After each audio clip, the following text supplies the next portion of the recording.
नमस्कार दोस्तों, मैं अविनाश दास रेशनल कबीर यूट्यूब चैनल में आप सबका हार्दिक स्वागत करता हूं। साथियों, यदि चैनल को सब्सक्राइब नहीं किए हैं, सब्सक्राइब जरूर करें। शेयर करके अपने सभी साथियों तक, सभी ग्रुपों तक पहुंचाएं। बेल आइकन को प्रेस करें, ऑल नोटिफिकेशन ऑन रखें। लाइक और कमेंट जरूर करें। साथियों, यह बात आप जानते होंगे कि आदमी प्रशंसा का भूखा होता है। उसकी यदि आप प्रशंसा करते हैं तो वो बहुत खुश होता है, और यही पागलपन है कि प्रशंसा के भूख से आदमी ठगा जाता है। अच्छा, दूसरी बात ये भी है कि आदमी देखता है मेरे किस काम से लोग मेरी प्रशंसा करते हैं, और जिस काम से उसकी प्रशंसा करते हैं उस काम को दोहराता है। चलो भाई, इसी वजह से कम मेरी प्रशंसा होगी। अच्छा, तीसरी बात मैं यह भी बता दूं, यदि कोई हमारी प्रशंसा में किताब लिख दे तब तो कहना ही क्या, हम मगन हो जाते हैं। और जो है, जिस काम की प्रशंसा में कोई किताब लिख रहा है, उस काम को हम बहुत ज़्यादा अपने जीवन का हिस्सा बना लेते हैं। वह काम समाज के लिए अच्छा है या नहीं है, उससे अच्छा आदर्श समाज को जाता है या नहीं जाता है, उससे कोई अच्छी बात बढ़ती है या किसी शोषक की शोषण तंत्र को हम मजबूत कर रहे हैं, यह बात हमारे दिमाग में नहीं बचती। साथियों, ऐसा ही प्रसंग है आज जो मैं बताने जा रहा हूं आपको, वाल्मीकि रामायण से। पिछले स्ट्रीम में मैंने बताया था कि राजा सुमति और उसके रानी सत्यवती, विभांटक ऋषि जो एक ब्राह्मण है, ये ऋषि मुनि सब प्रायः ब्राह्मण होते थे दोस्तों। एक आध क्षत्रिय भी हो गए हैं कोई, और जो है वो भी ब्रह्म ऋषि होने के लिए तरसते थे, ब्राह्मण कहलाने के लिए। तो ब्राह्मण ऋषि विभांटक के चरण को धो करके उसके चरण रज के लिए आतुर राजा सुमति ने पिया और अपने पत्नी को पिलाया। ये वाली कथा जो है पिछले स्ट्रीम में हम जाने थे। मैंने कहा दोस्तों कि अपनी प्रशंसा की भूख आदमी में होती है।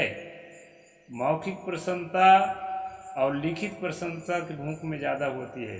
अब आपको ये देखना होगा कि मनु के कानून के अनुसार पढ़ने और पढ़ाने का, दान लेने और दान देने का, यज्ञ करने और यज्ञ कराने का, ये 6 अधिकार ब्राह्मण को दिया गया था। ब्राह्मण के अलावा दूसरा ये 6 काम नहीं कर सकता। और साथियों, क्षत्रियों को पढ़ने का अधिकार है, पढ़ाने का नहीं। इसलिए जिनको पढ़ने और पढ़ाने का अधिकार है, उन्हीं के हाथ में कलम होने की वजह से लेखक जैसी प्रवृत्ति उन्हीं लोगों में ज़्यादा बढ़ती थी और कुछ लिखते थे।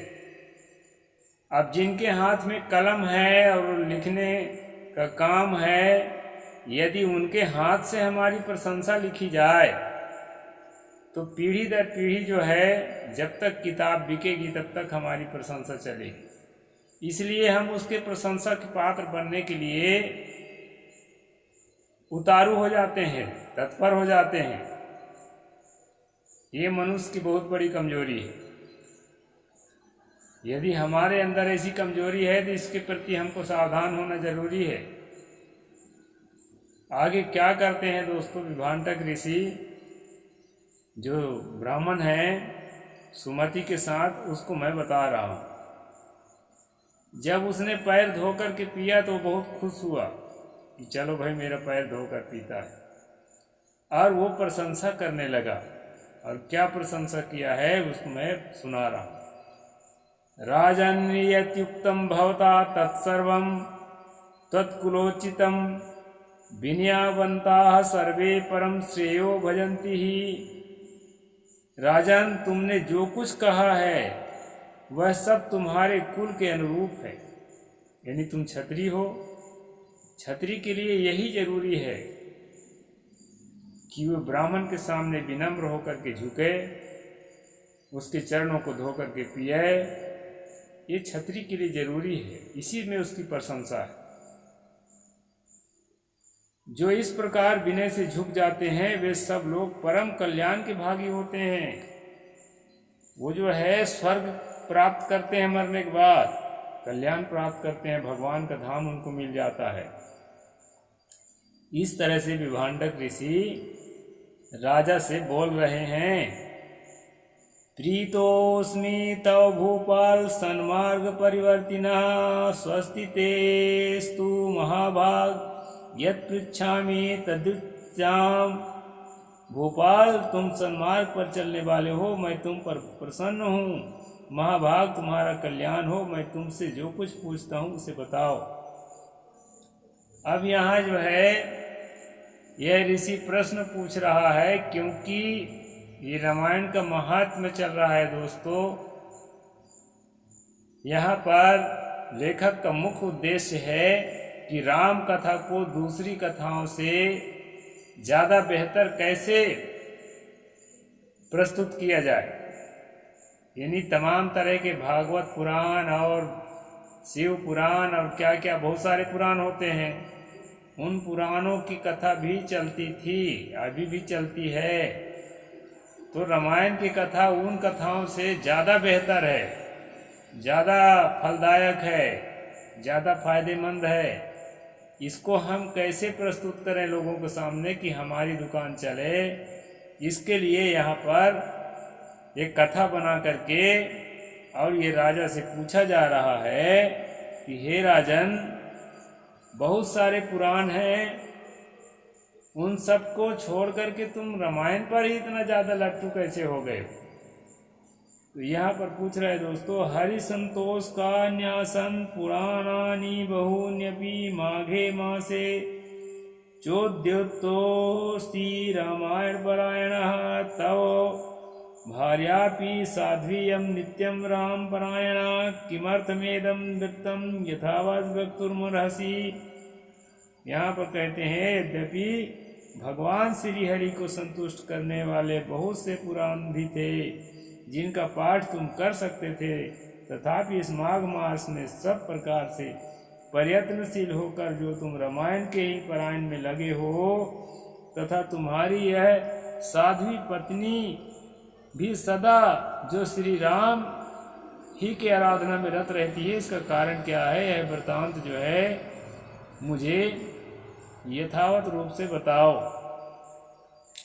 अब आगे की बात मैं कल बताऊंगा दोस्तों। आज मैं ये बताना चाह रहा हूँ कि हमारे छत्तीसगढ़ में सबसे ज़्यादा, भारत में सबसे ज़्यादा अगर कहीं राम भक्ति है तो छत्तीसगढ़ में। और ये माघ मास जो बताया गया है, माघ मास में यहाँ श्री राम भक्ति प्रतियोगिता, राम कथा प्रतियोगिता और एक तो और होता है राम सप्ताह। भारत में कहीं नहीं सुने होंगे राम सप्ताह क्या चीज़ है। राम के सप्ताह में किस तरह से मौज मस्ती थी, उस बात को नाच करके, गा करके, एंजॉय करके एक प्रोग्राम चलता है दोस्तों। मैं तो अभी तक पार्टिसिपेट नहीं किया हूँ, लेकिन जो है सुनता रहता हूँ कि राम सप्ताह नाम का भी एक प्रोग्राम यहाँ चलता है। और खासकर कबीरपंथियों में, हालांकि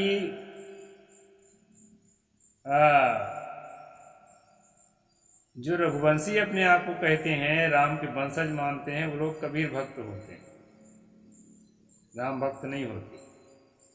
लेकिन यहाँ जो साहू और सिन्हा और कुर्मी, ये 2-3 जातियाँ हैं जो अपने आप को, उनमें से बहुत लोग कबीरपंथी भी मानते हैं, लेकिन वो राम भक्त होते हैं मुख्य रूप से। कबीर भक्त उसमें बिरला बिरला कोई होता है। ये बड़ा उल्टा टाइप का लगता है मुझे। रघवा पट्टी में नागपुर के आसपास 27 गांव के रघुवंशी हैं और वो टोटल कबीरपंथी हैं